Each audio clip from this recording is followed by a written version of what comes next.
What's up, everybody? Welcome back to What They Teach You in High School. Hey, today we're talking about the French philosophers and their influence on the American Constitution. And if you need to know one thing about the French philosophers, it's that they weren't overwhelmingly French. Welcome back to What They Teach You in High School.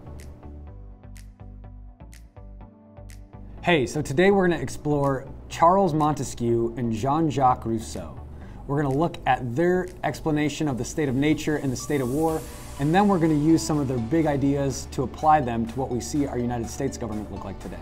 Let's get into it. First, let's have a look at Charles Montesquieu. What's up, Chuck? So Montesquieu was actually a rich lawyer who got to travel around England for most of his life, and he happened to show up in England at a time when the Parliament had just won a lot of power. And so just by happenstance, Montesquieu witnesses what we call now the tripartite system of government. And what that was a king, or an executive branch, that was being held in check by a legislative branch, what was then called, and now called, the English Parliament. But both of those branches were being held accountable by an independent judiciary. Like Hobbes and Locke, Montesquieu decides to weigh in on the idea of man in a state of nature. But unlike Hobbes and Locke, who believe that man in a state of nature is a bloodthirsty killer and would thrust themselves into a state of war without some big, great Leviathan to keep them accountable, aka a formidable government, Montesquieu thought that man in the state of nature would be a lot more like a deer in the state of nature.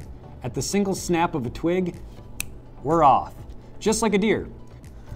Montesquieu says, though, ultimately that two people would come in contact and realize that it was much easier to kill an animal or build a house or collect water if they did it together. And over time, those people would continue to gather and create societies. And it's at that point, Montesquieu says, that man would forget just exactly how weak they are in the state of nature, and in forgetting their weakness, they would replace it with strength.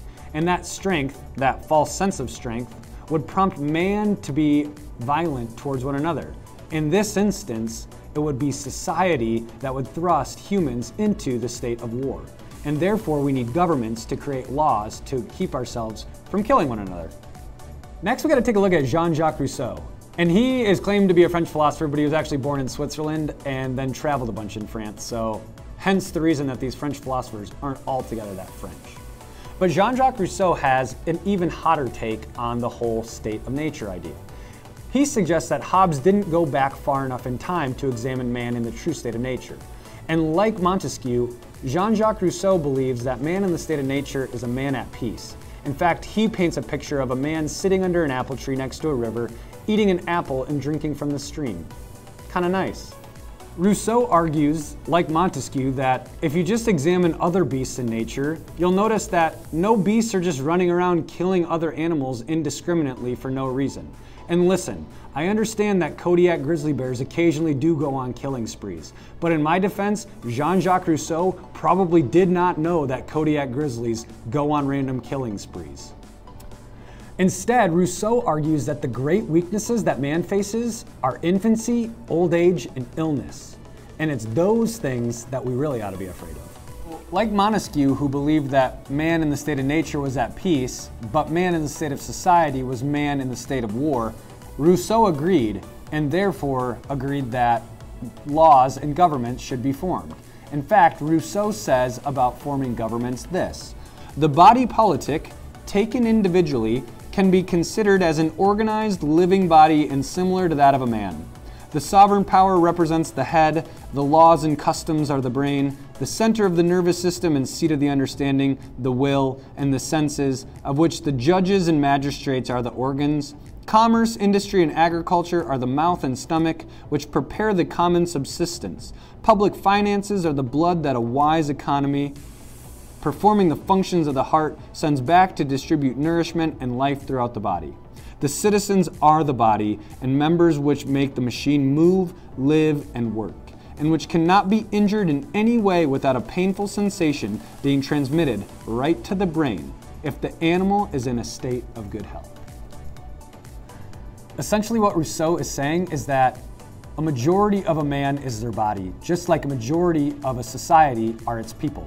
And if the people are in pain, like the body is in pain, then the brain should know about it. And that brain, remember, are the rules, the laws, and the head, which is the king. And that brings us to the idea of popular sovereignty. Rousseau believed that popular sovereignty was how government should run.